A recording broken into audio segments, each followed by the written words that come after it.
Hi guys, this is Lisha from Scarlet Moon Creations, and I'm back with my first January wrap-up video.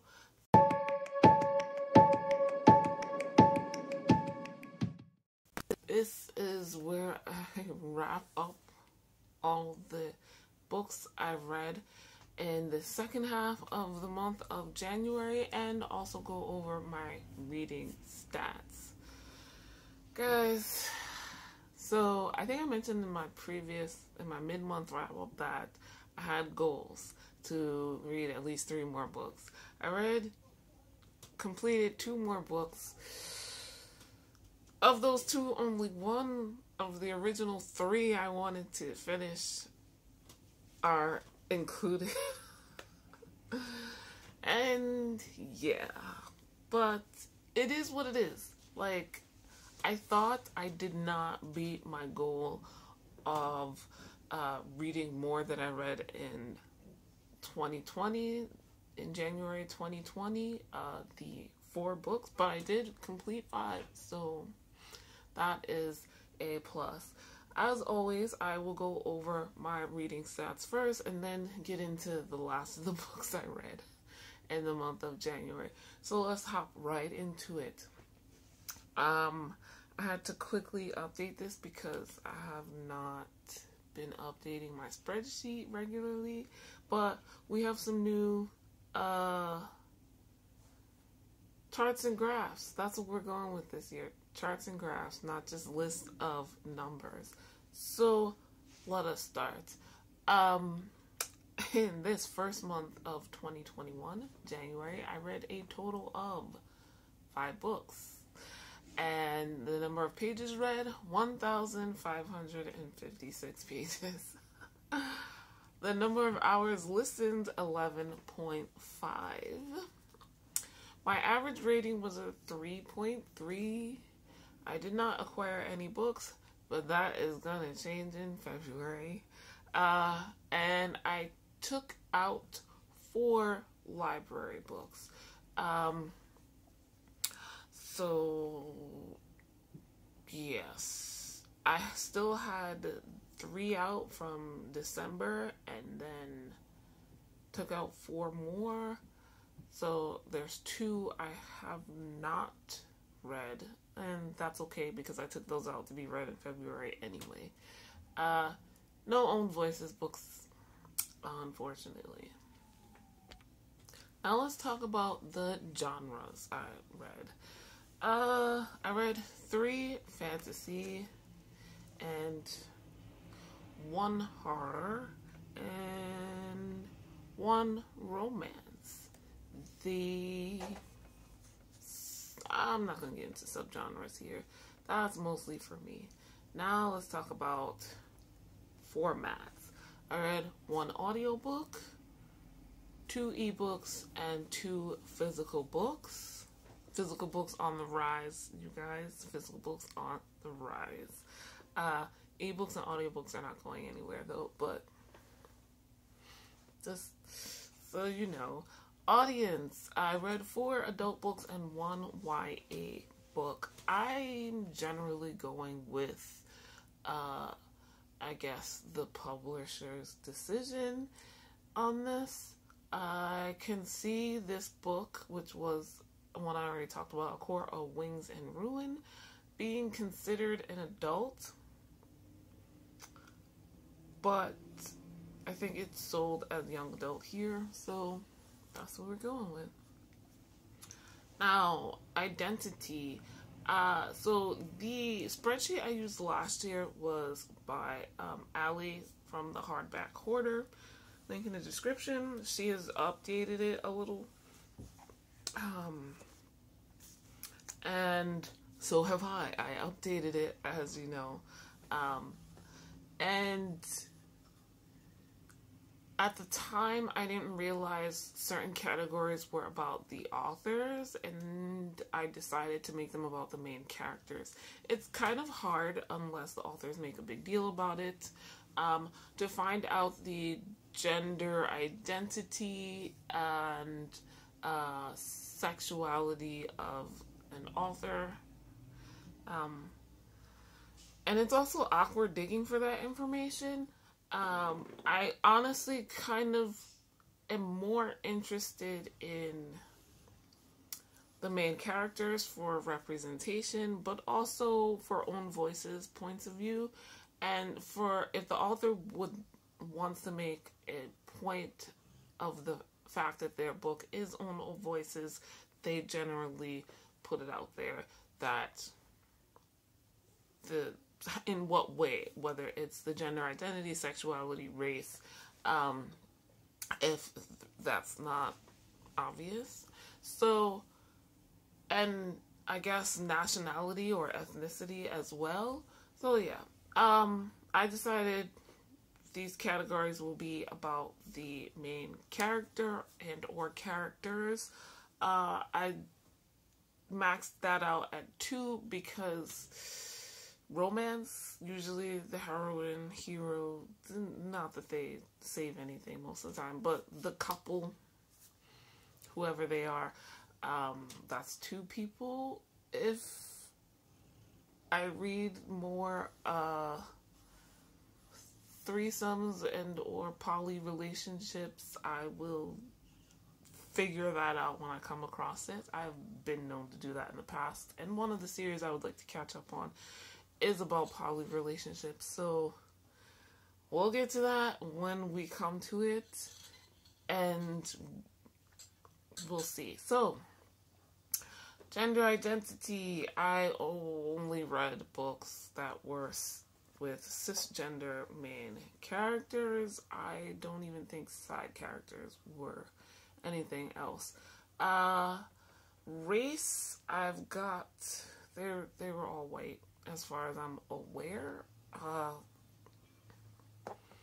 Sexuality, we've got 1 female love female and 1 male love male. And in both of these instances, I have to say they were not the main characters, but I wanted to put it down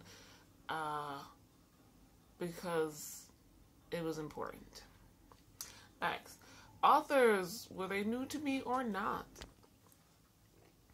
I had 2 new to me authors and 3 that were not new to me. And the types, I read 1 standalone book and 4 from series, and no rereads this month. Last but not least, my ratings. I had 2 4-star books, 1 3.5-star book, 1 3-star book, and 1 2-star book, which I might bump down to a 1-star, to be perfectly honest. We'll get to that. So those were my reading stats for the month of January. How was your reading? Did you read more than me? It's possible. But anyway, let's go back into talking about the last books I read in the month of January. Those 2 books.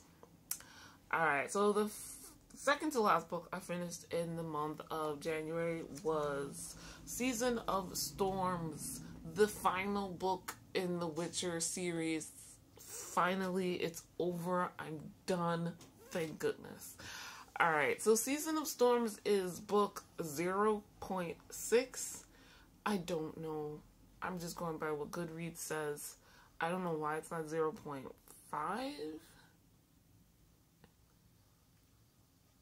I don't understand this. But anyway, so, and basically we're following Geralt. We're back in the scene with Geralt going around doing his witcherly thing.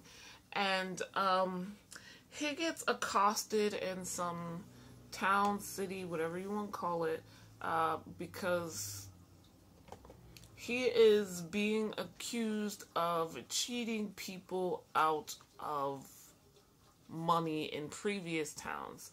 And put into jail. His 2 swords that every witcher uses to hunt beasts, the Sword of Steel and the Sword of Silver, are taken from him, and I think all of his potions and things too. and he's basically on his own. They also take his money.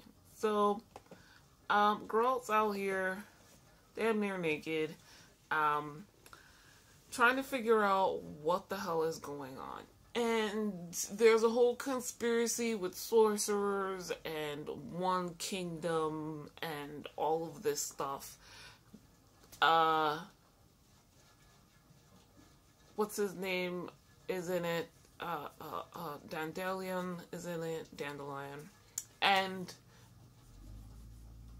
it's enjoyable. It was uplifting and positive in a way that a lot of the previous Witcher stuff was not. This is before we get into the whole destiny thing, before, you know, those shackles of fate start bringing everyone down. And I liked it, so I gave it a 3.5 stars. This is an adult fantasy series. It's a translated work. I don't know if I ever said that, but I always assume people know. The audiobooks I've been listening to have been by David French, and I want to mention that because I do enjoy his narration.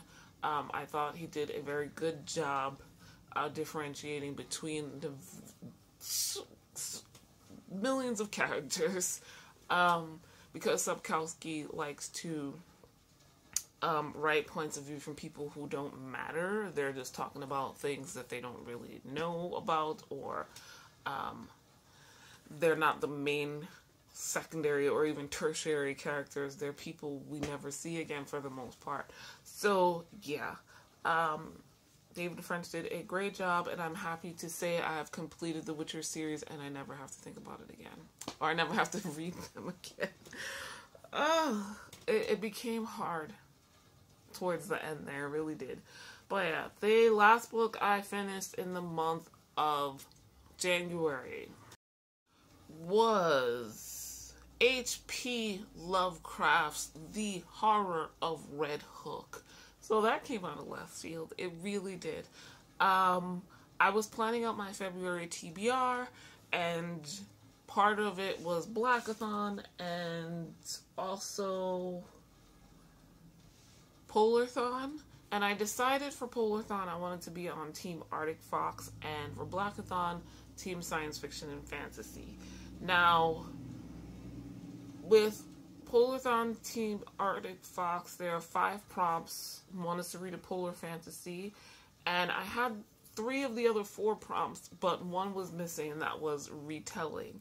And one of the books I had been thinking about checking out for Blackathon, I found out was a retelling of this book. So, The Ballad of Black Tom by Victor LaValle.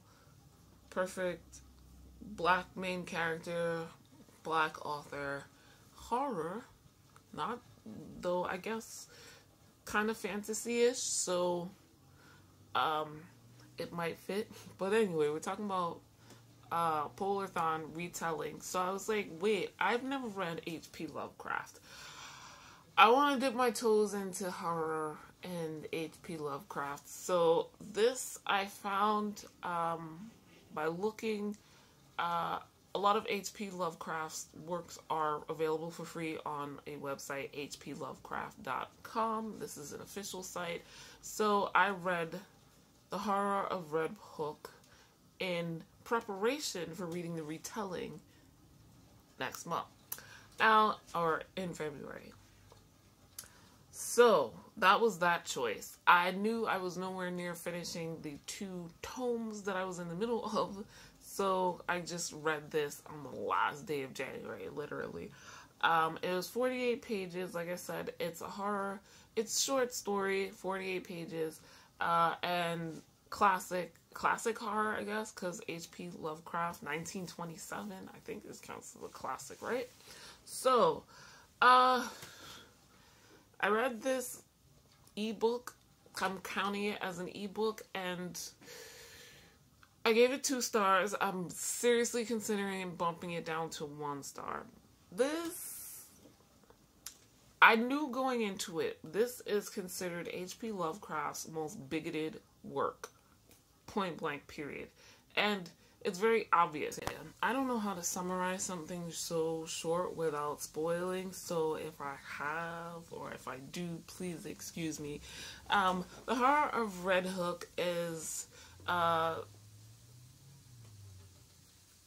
set in Red Hook, Brooklyn for the most part. We're following a Irish police officer on the NYPD force, who has an interest in the occult and the supernatural to an extent, in an academic sort of way. Anyway, so he's put on a case which involves a Mr. Suydam. My radiator won't let me be great. Alright, so Mr. Suydam is a kind of wealthy older white man who's very eccentric, and his family is trying to sue him because they think he's not just eccentric but needs to be committed. Whether they want his money or they're genuinely concerned about him, we do not know. But he is very much interested in the occult and the supernatural, it seems, as well, since Detective Malone has read a pamphlet written by Mr. Suydam from years ago about the Kabbalah. Anyway, so the issue is that Mr. Suydam's interest seemed to converge with a sudden influx of illegal Kurdish immigrants into Red Hook, missing children, and him looking stronger and younger and getting wealthier, and the police are very suspicious, particularly Detective Malone. Things go from there. It's very, very, very, very, very, very bigoted.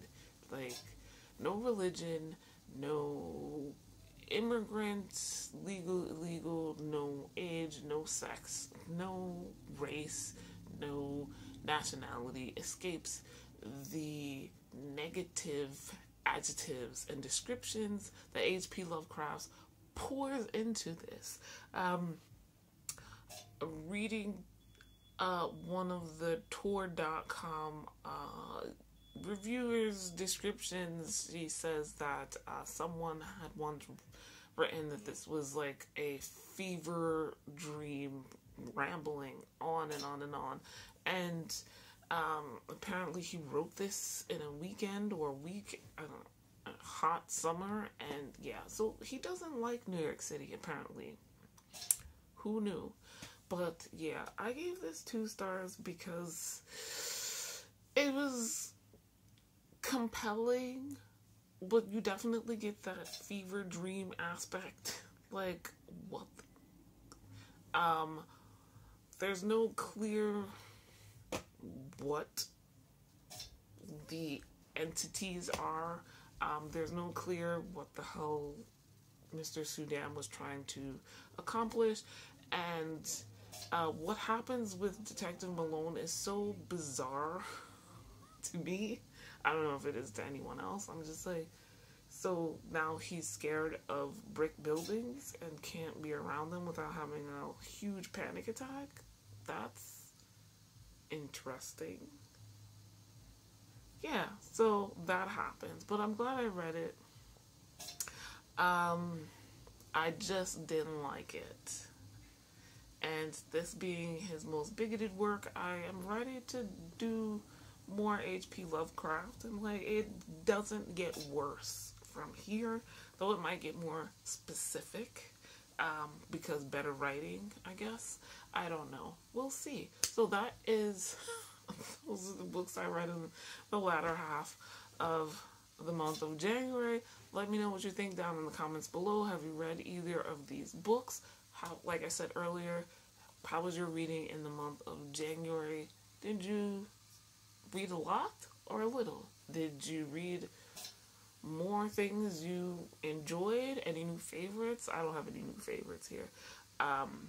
But it is what it is. It was an okay month. My average 3.3 is not bad.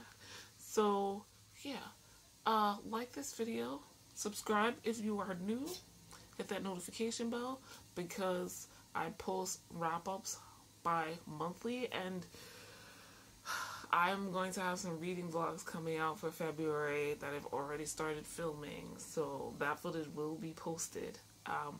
Either 4 weekly or 2 bi-weekly, but probably weeklies. So let me know what you guys think. Thank you guys so much for watching, and I'll see you in the next video. Bye.